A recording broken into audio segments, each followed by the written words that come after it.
All right. Hello, everyone.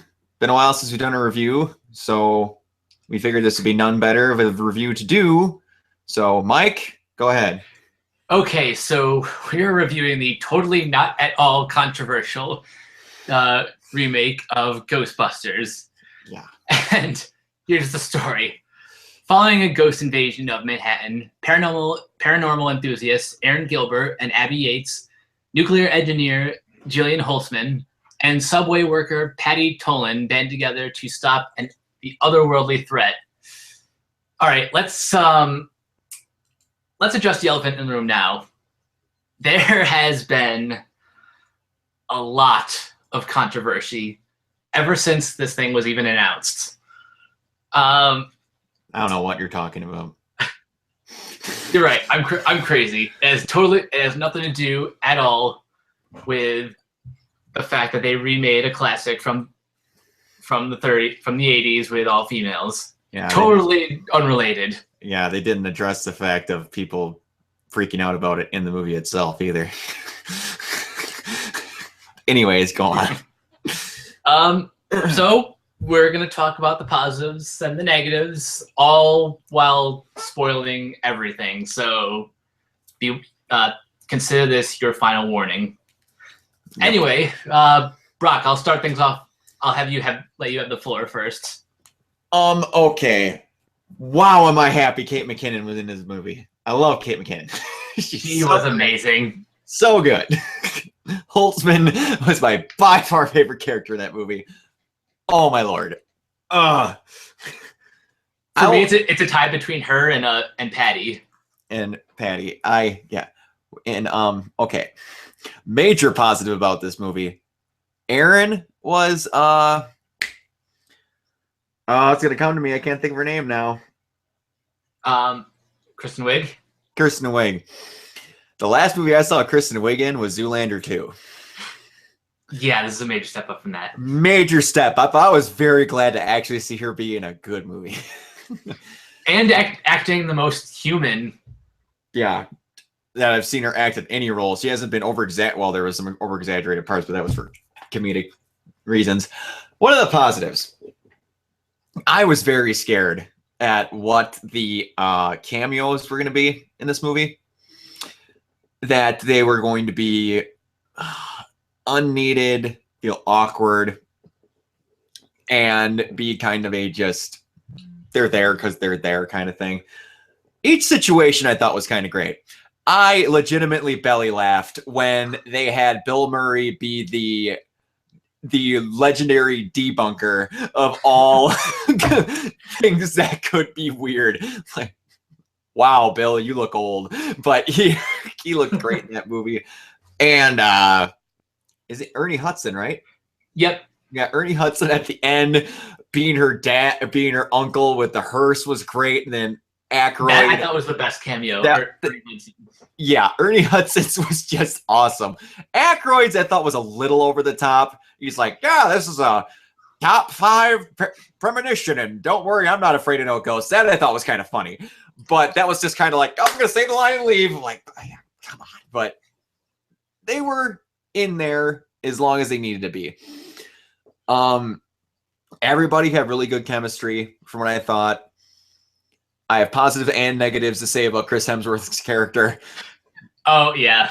But for the most part, Chris Hemsworth, whether or not he gets handed a good role, gives it 100%.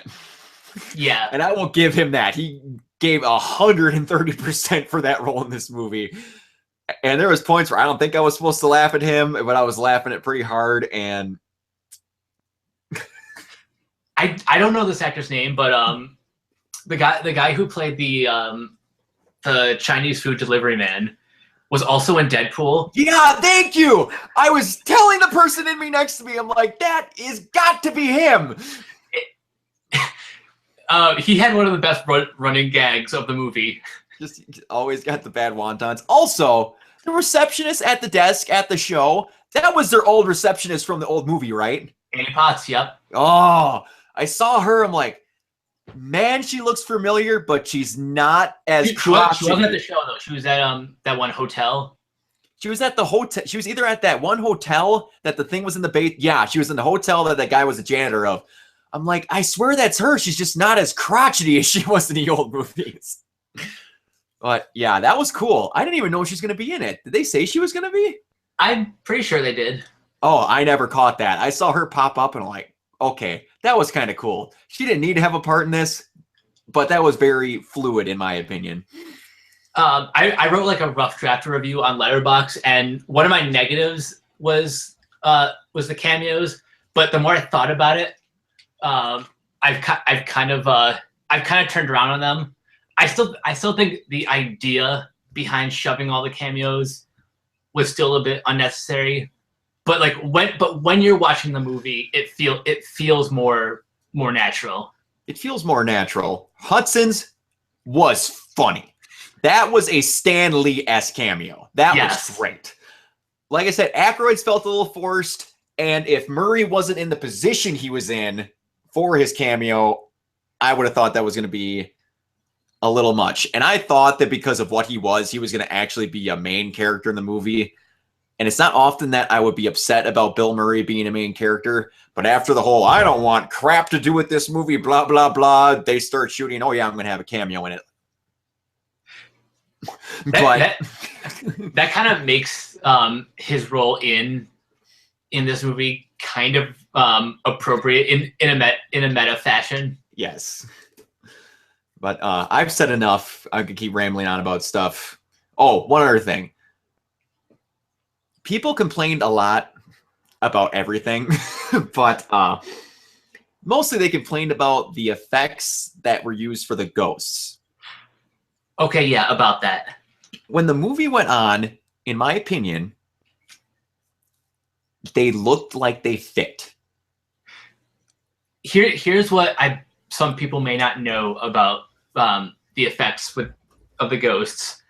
That's actually a very clever blend of practical effects and CGI. Like the ghosts themselves are real people, but they use CGI to like give them that glowy effect. Mm-hmm. And I thought that was pretty cool. Yeah, it looked awesome. Okay, some of my positives, the climax, that fight scene. Yeah, that's like the scene with Kate McKinnon going all ghost foo with the proton guns. Yes. That was just amazing. Yeah. And I only saw this in 2D. Tomorrow I'm seeing it again in 3D because I heard that's just amazing. Oh, I would imagine. Definitely. The opening was actually pretty scary. It kind of reminded me a little bit of like a Steven Spielberg movie, like Jurassic Park, kind of. Yeah. It felt like that's the thing that. Oh, to get at that is another positive that people kind of like complained that this didn't feel like a Ghostbusters movie. To me, this felt like a Ghostbusters movie if stuff went really bad. This kind of reminded me of like an episode of the Real Ghostbusters animated series. Oh yeah. Oh, that was great. Yeah, such a good show, at least for the first half. But I digress. Mm-hmm. What else? Because there's, just like the smaller character moments, I thought were really nice. That's something that the trailer like horribly misrepresented. A lot of people who are complaining about this movie and have maybe only seen the trailers. If you're not aware of Paul Feig and like how his movies play out, then I can understand where the criticisms come from, because no studio knows how to properly market his films, and Ghostbusters is like the perfect example of this. Mm-hmm. Because all of the jokes that you see in the trailer, first of all, are not even close to the best ones, and the ones that are, they work better in context, such as the scene in the concert where Patty has like the ghost dragon thing on her back. Yeah. That's another thing. Like the concert scene was great. Freaking Ozzy Osbourne. Yes. Ozzy Osbourne. Sharon, I think I'm having flashbacks.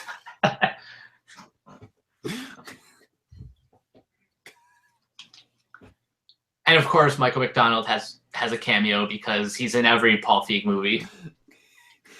I can't help but look at him, and every time I see him, I just see, look what I can do.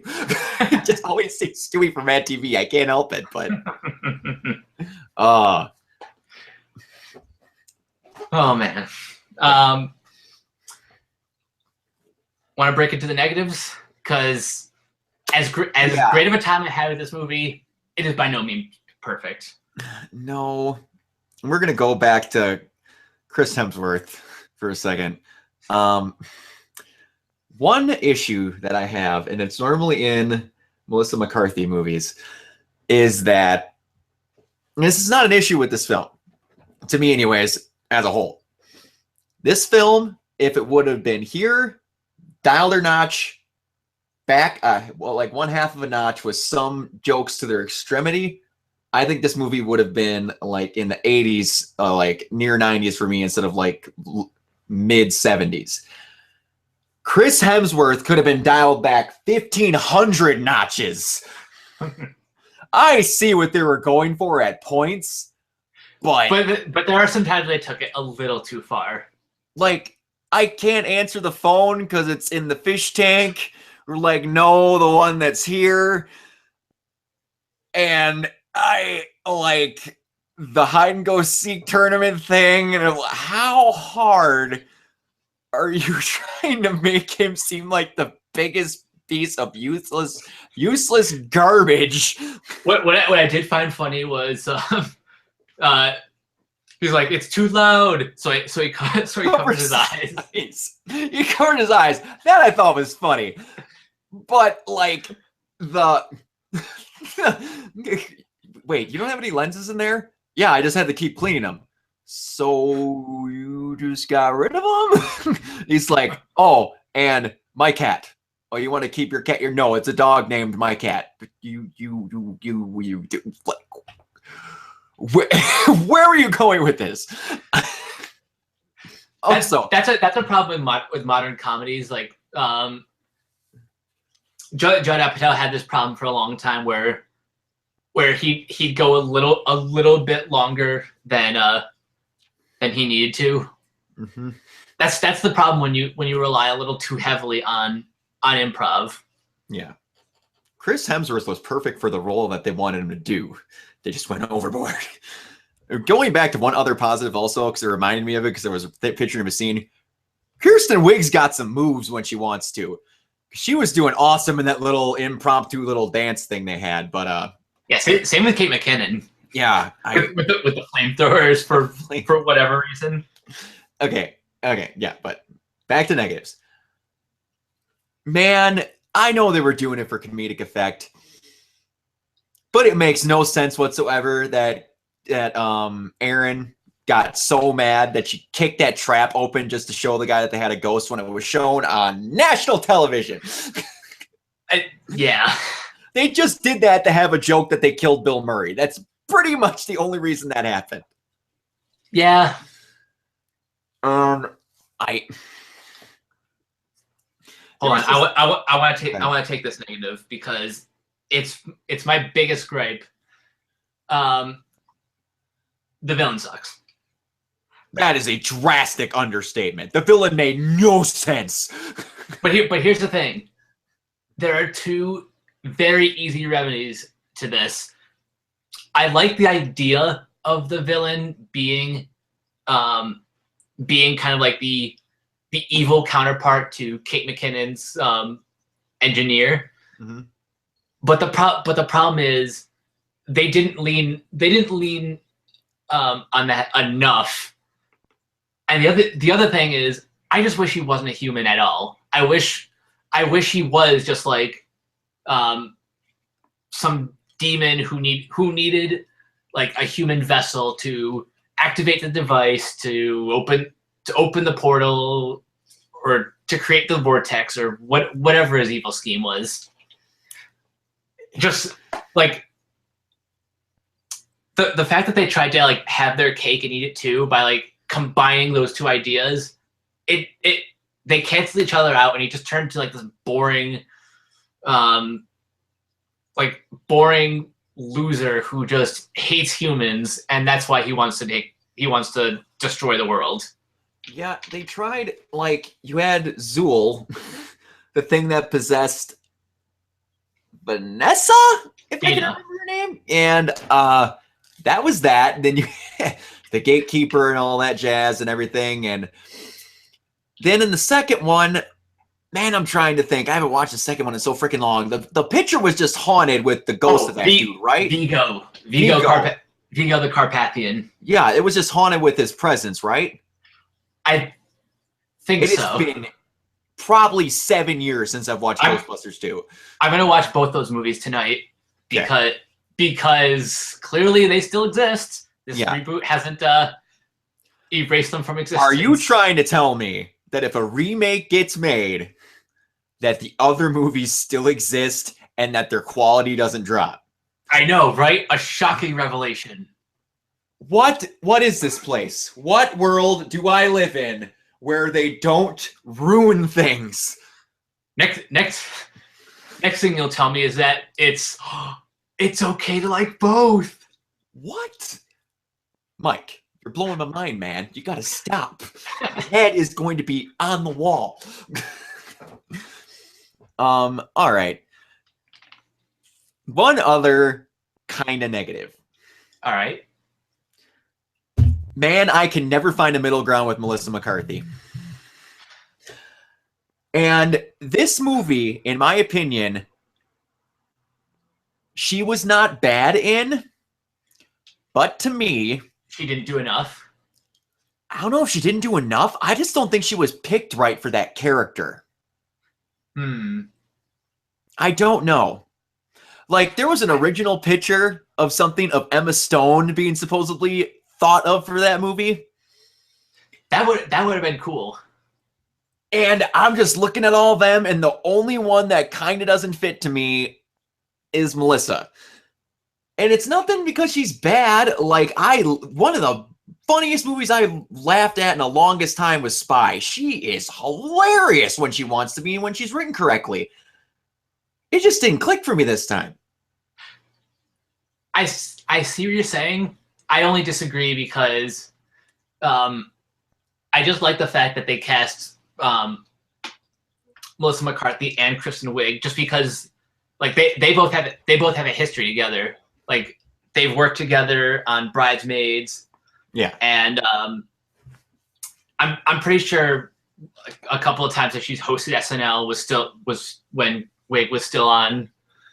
So like they have a history, and that's why they worked. Oh, yeah. But I still see what you're saying to an extent. It's not like I'm not ripping on her either. It's like not to the extent, but I was gonna say Sarah Jessica Parker, but I'm completely wrong. Mary Jane Watson in this Raimi trilogy. Oh, Kirsten Dunst. Not a bad actress, but just miscast. Miscast, didn't fit. Yeah, I think that's a better example of miscast because I'm sorry, but Kirsten, as beautiful as Kirsten Dunst is, she's not Mary Jane. She's not. Very few people are Mary Jane. Very few people are Mary Jane, and that's just like the sexuality of the character shouldn't matter. She's drawn like a hourglass supermodel, so sometimes it matters. But anyways, we're getting off track. Other negatives. Yeah, man, my biggest gripe is that it, other than Chris Hemsworth, was the villain just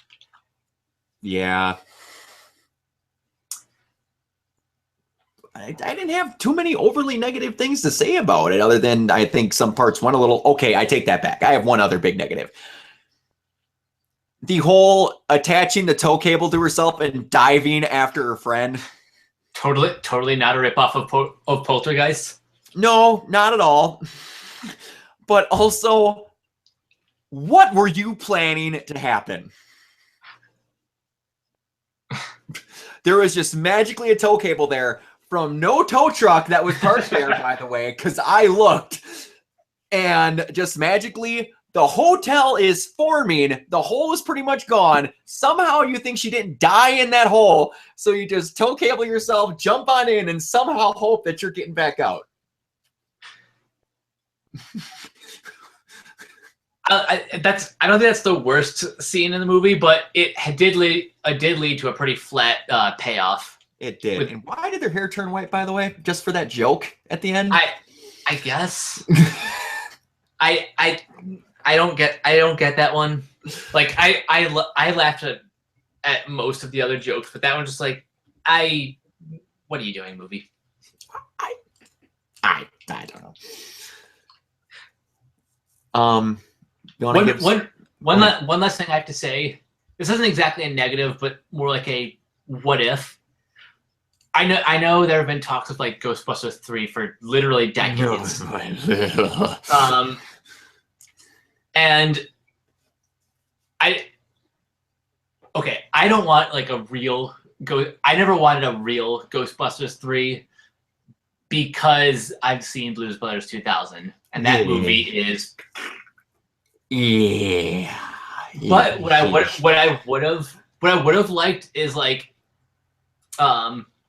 if this movie was like canonically a Ghostbusters 3, but it was called like Ghostbusters The Next Generation. Speaking of canonical and misrepresenting movies, why did they market this movie as a pseudo sequel and then it not be a sequel? All right, I guess that leads into my big Sony rant. Sony, what the hell were you thinking with any of this? Like, everyone,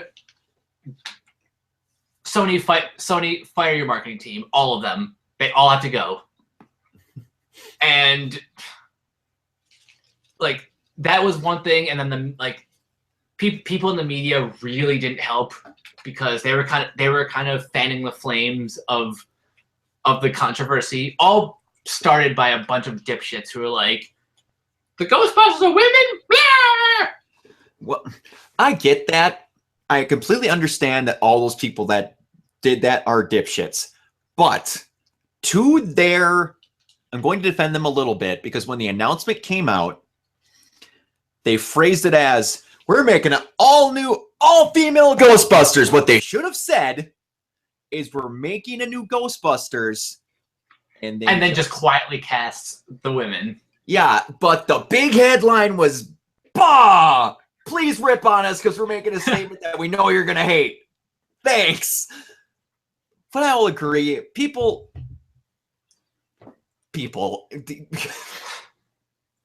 Yeah.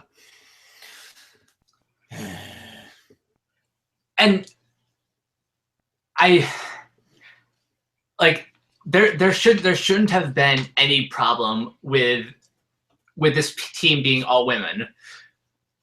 However, I will sympathize with those who did want to see a continuation of the franchise because we've seen it happen with Jurassic World, Mad Max Fury Road, and Star Wars The Force Awakens. Mm-hmm. Even Creed.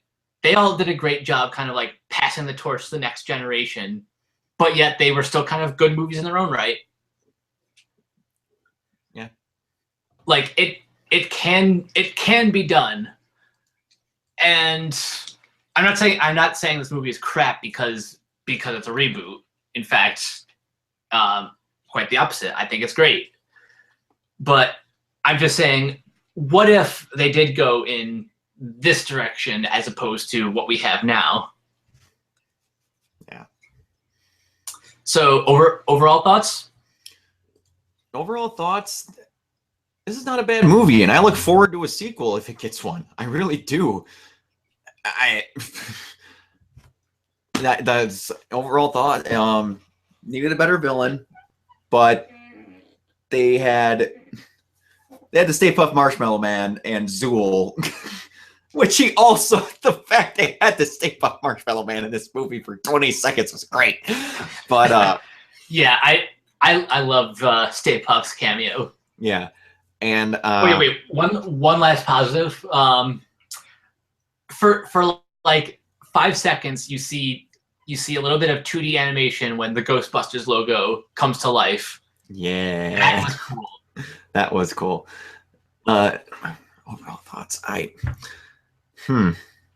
liked the fact that they actually showed what they never showed in the other Ghostbusters, and why people, to a degree, complain that this didn't feel like a Ghostbusters movie, which I think is stupid, because the other Ghostbusters movies, they never had things get this bad. They actually showed them having to legitimately go on a warpath against ghosts. They've always had one big thing they had to fight. They never had like an army of them that they had to deal with. Yeah, and whenever they attacked, it's just kind of like, okay, I love the original Ghostbusters, but I will admit, the finales in those movies are a little bit anticlimactic compared to, Ghost Foo in this movie. She better get more work. Seriously, was so man. good. But yeah, go see it, please, people. It's worth seeing. In my opinion, it's worthy of holding the Ghostbusters name. What does my opinion count for? You're gonna tell me I'm a moron in the comments, and you want to know what? Go ahead, because I think it some days too. I sat through Independence Day Resurgence. There have been so much. There have been much worse movies that have come out this year than Ghostbusters. I mean, come on, people. Yeah, but I give it a solid 7 out of 10. I went a little higher. I went 8 out of 10. Okay. And I'm very excited to see it again tomorrow in 3D. You need to tell me, you need to message me after you see it in 3D, because if that ending scene looks as cool as I think it can look in 3D, I'm going to want to see that. I'm going to be waiting to keep seeing it, but yeah, that could be awesome if done correctly. So your overall thoughts other than the score? Overall thoughts, I had a great time with this movie. I love these new characters. The villain was, the weakest link, but everyone else I thought did really well in their roles. Major props go to Kate McKinnon and Leslie Jones, who I swear should get like 5 new deals by the end of this weekend. Because she was the one I was kind of scared about, but she surprised me. She was good. Yeah. I honestly don't know what to say. Just like, please though, just give this movie a chance. Like, it at the very least deserves its day in court. It does. Movies like Sharktopus exist, and you're giving this a hard time? Come on. I could go through a list of 50 movies I've seen in the past 10 years that make this look like the Shawshank Redemption if you think that this movie was the worst movie ever made. But that's just our opinion. Sound off in the comments down below with your opinion. If you think we're wrong, please tell us why. We don't care. It's the reason why we make these videos is for you to tell us why you agree with us or why you say we're morons. Otherwise, we wouldn't post it on the internet. We would just talk to ourselves about it. But that's it for this review. Hopefully we'll be doing a couple of more coming up soon, but I'm having trouble thinking of until Suicide Squad. What else is coming out? I can't think of anything. Well, there's Star Trek and Jason Bourne. Oh, yeah, Beyond. We could do Beyond. We probably should do Beyond. Yeah, we'll probably do Beyond. Probably do Beyond. But I'm Brock Emmerich. You can find me at WayneTech7 on Twitter and Organoid0 on YouTube. Mike, where can they find you? You guys can find me at Captain K42 on Twitter. Look for me in the Facebook groups, Geeks and Gamers and Sons and Daughters of Movie Talk. This week, I was on the Schmoville Recap podcast with Ryan Snelling. What? You can find that on the SK Podcast channel, or if you look up Schmoes Know on iTunes, you can find me there.